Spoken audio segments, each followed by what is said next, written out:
Hai, welcome back to my channel Cira Aruni.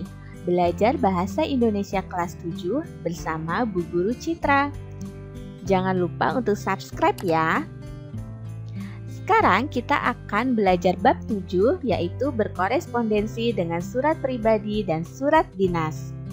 Pertama-tama, kita harus mengenal dan memahami surat pribadi serta surat dinas. Anak-anak, coba kalian perhatikan pengertian dari surat. Surat adalah sarana informasi tertulis yang dilakukan oleh suatu pihak untuk menyampaikan suatu informasi atau berita kepada pihak lain. Namun, saat ini surat sudah jarang sekali digunakan oleh masyarakat karena sudah banyak media teknologi yang lebih canggih ketimbang surat.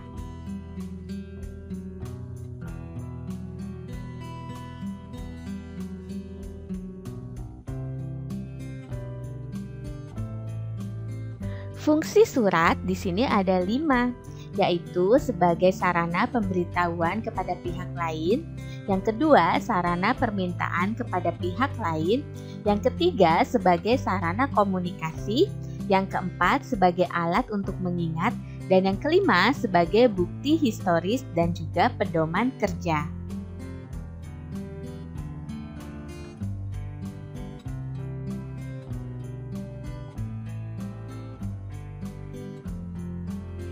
Gimana, masih kepo tentang surat? Yuk kita lihat lebih lanjut. Ternyata surat itu ada 2 jenisnya. Yang pertama surat pribadi dan yang kedua adalah surat dinas. Ibu yakin sekali sebenarnya kalian sudah sering sekali mendapatkan surat dinas. Tapi bagaimana dengan surat pribadi ya? Apa kalian pernah menerima surat pribadi?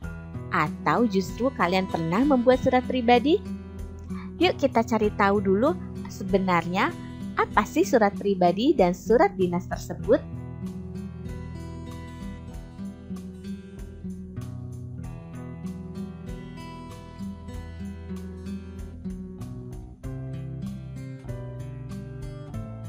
Yang pertama, surat pribadi, yaitu merupakan bentuk komunikasi tertulis yang dibuat seseorang kepada orang lain dan berisikan tentang kepentingan pribadi. Jadi contohnya misalnya kalian menulis surat untuk orang tua kalian, untuk nenek, untuk kakak kalian dan orang lain, isinya tentang kepentingan pribadi kalian, berarti surat itu disebut dengan surat pribadi. Nah, kira-kira kalian pernah tidak menerima surat pribadi atau justru pernah mengirim surat pribadi untuk orang lain? Yuk kita lanjut ke surat dinas. Surat dinas yaitu surat resmi yang dibuat oleh sebuah instansi atau lembaga berisikan hal-hal yang berhubungan dengan kepentingan dinas. Jadi isinya tidak ada sangkut pautnya dengan urusan pribadi ya anak-anak. Kalian pernah tidak menerima surat dari sekolah? Nah, surat dari sekolah itu salah satu contoh dari surat dinas. Dalam membuat surat dinas, ada syarat yang harus kalian perhatikan. Yang pertama, format surat dinas harus dibuat dengan format yang teratur. Yang kedua, isi surat dibuat dengan singkat, padat, dan jelas. Yang ketiga, menggunakan bahasa resmi, sopan, dan mudah dimengerti.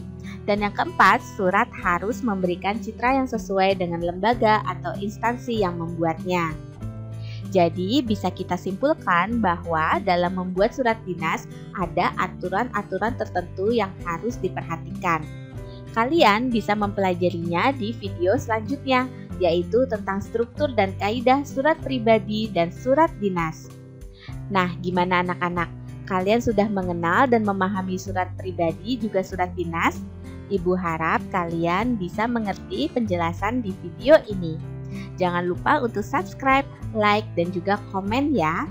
Wassalamualaikum warahmatullahi wabarakatuh.